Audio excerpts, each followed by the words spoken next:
আমজাদ ভাই কেমন রয়েছেন? আলহামদুলিল্লাহ, ভালো থাকারই কথা, কারণ দেখতে পারতেছেন যে থোকায় থোকায় আঙ্গুর ঝুলে আছে, আঙ্গুরও পাকতেছে। এই আমি বাগানে যতগুলো দেখেছি এই আপনার ডিকসন জাতের সবচেয়ে এই থোকাটা আমার সবচেয়ে বেস্ট মনে হয়েছে। এটা হলো ভাই ভ্যালেজ জাতের, হ্যাঁ সরি ভ্যালেজ জাতের, এবং এটি আমি এসে খেয়েও দেখলাম যে খুবই মিষ্টতা, এবং আমরা যে সবুজ দেখেছিলাম এটি এসে এখন বিভিন্ন কালার আসতেছে।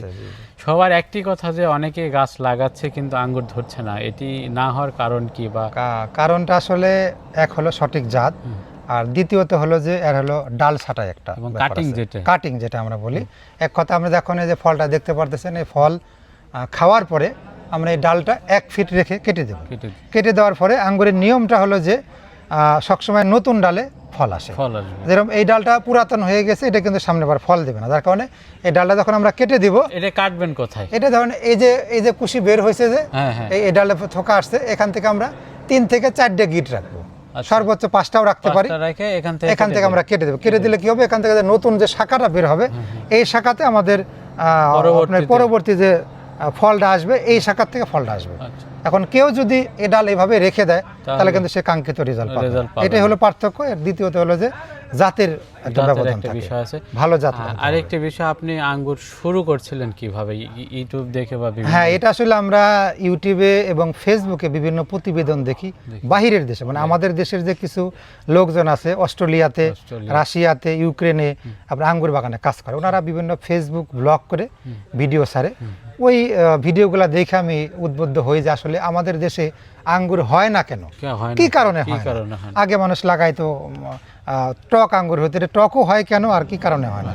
সেখান থেকে ওদের মাধ্যমে একটু কথা বলার চেষ্টা করি যে ওই দেশের যে জাতগুলো আছে সেই জাতগুলো আমরা কালেক্ট করি, এবং এটা বিভিন্ন মানুষের মাধ্যমে হয়তো বা কেউ অনেকে বিদেশ গেছে বা কাজ করতেছে বিদেশে, যে কোনোভাবে আমরা সংগ্রহ করি। করার পরে আমরা এই জাতগুলা মাতৃপ্লটে আমরা প্রায় 36টার মতো জাত রোপণ করি।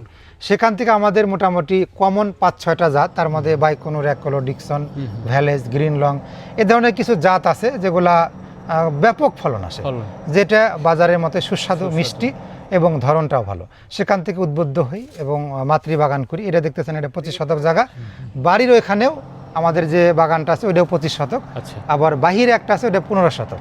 সে জায়গাতে আমরা মানে মাতৃবাগান হিসাবে বাণিজ্যিক আকারে আমরা বাগানটা শুরু করি। এবং আপনারা দেখতে পাচ্ছেন প্রত্যেকটা গাছে 10 কেজি, 15 কেজি, 8 কেজি, 7 কেজি, সাইজও অনেক বড়, সাইজটাও কিন্তু অনেক ভালো। আগে আমরা যখন দেখেছিলাম সাইজ ছোট ছিল। এইদিকে আমরা যে আঙ্গুরগুলো আমদানি হয় আমাদের দেশে, যেগুলো সাইজ কিন্তু এত বড় আমরা পাই না। এত বড় সাইজ আরো বড় হবে, এবং এটি যত দিন যাবে তত মনে হয় আরো বেশি বড় হবে, পাকবে আর আস্তে আস্তে মোটা হবে। তার মানে এক একটা আঙ্গুরও দেখা যাচ্ছে যে 1 গ্রাম বা 1.5 গ্রামের মতো করে ওজন হবে না। এটা সর্বোচ্চ 15 গ্রাম পর্যন্ত, এখনো যে আছে প্রায় 8 গ্রাম 10 গ্রাম পর্যন্ত। আস্তে আস্তে বড় হবে, আস্তে আস্তে বাড়বে। এবারে কি মানুষকে ফ্রি খাওয়াবেন? না, এইবার কিছু খাওয়াবো, কিছু বিক্রিও করব। মানে ফ্রিটা আমরা কেন খাওয়াই? আঙ্গুর যে আমাদের দেশে টক হয়তো মানুষের মধ্যে ভুল ধারণা এখনো আছে। এই ভুল ধারণার থেকে যাতে তারা বের হয়ে আসে, তারা বাগানে আসে, তাদেরকে আমরা 2-1টা ফল যখন খাওয়াই তখন তাদের সেই ভুল ধারণার থেকে তারা বের হয়ে যায়, এবং তারা দেখা যায় আপনার বাড়ির আঙিনাতে, ছাদে এরকম ভাবে কিন্তু 2-1টা করে গাছ তারা লাগাইতেছে। এবং এই যে মানুষের যে ধারণা অনেকটা ভেঙেছে, এবং অনেকেই এখন জানে যে আসলে আঙ্গুর যে টক হয়তো এটা জাতের ব্যবধানে হয়তো, এটা মাটির কোনো কারণে না। তার মানে যে কোনো জাত নাটোরে করা সম্ভব, সেটি যদি সঠিকভাবে পরিচর্যা করা যায়।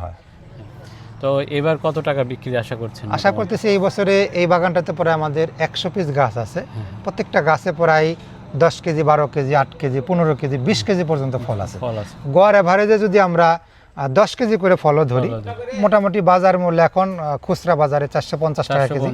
আমরা 300 টাকা কেজি যদি পাইকারি দিতে পারি তো বাগান থেকে নিয়ে যাবে। তারপরেও বাগান থেকে প্রায় আমরা 3 লক্ষ টাকার ফল আশা করি বিক্রি করতে পারি। মানে খুব অনায়াসে যে কেউ এই বাগানটা করতে পারে, এবং এটি একটি লাভজনক। 12 মাস ধরে কিনা? জি, 12 মাস ধরে। 12 মাস যদি আপনাদেরকে দেখাই, দেখেন এই যে এখানে দেখেন পাকা ফল, কিন্তু এই পাশাপাশি দেখেন এই যেগুলা কিন্তু পরে আসছে। তার মানে এটা আমার আরো 2-2.5 মাস পরে পাকবে। এবং আবার যদি আমরা কাটিং করি তখন আবার জুন জুলাই মাসে আবার কিন্তু এখান থেকে আমরা আবার ফল পাওয়া যাবে। এরকম ভাবে 12 মাস আসতেই থাকে। তবে এর যে সাইজটা অনেক চমৎকার, এবং এটি সর্বোচ্চ সাইজ।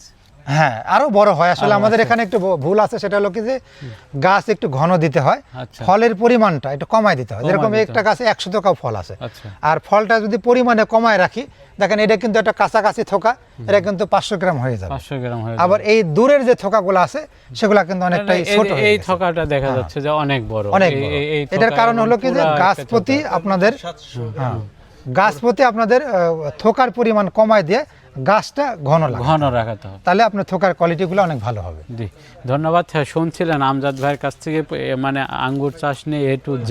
হ্যাঁ এই যে আমার আপনারা বলেছি। যারা আঙ্গুর চাষ করতে চান অবশ্যই এই বাগানে এসে পরিদর্শন করে আঙ্গুর চাষ করবেন। সকলকে ধন্যবাদ। না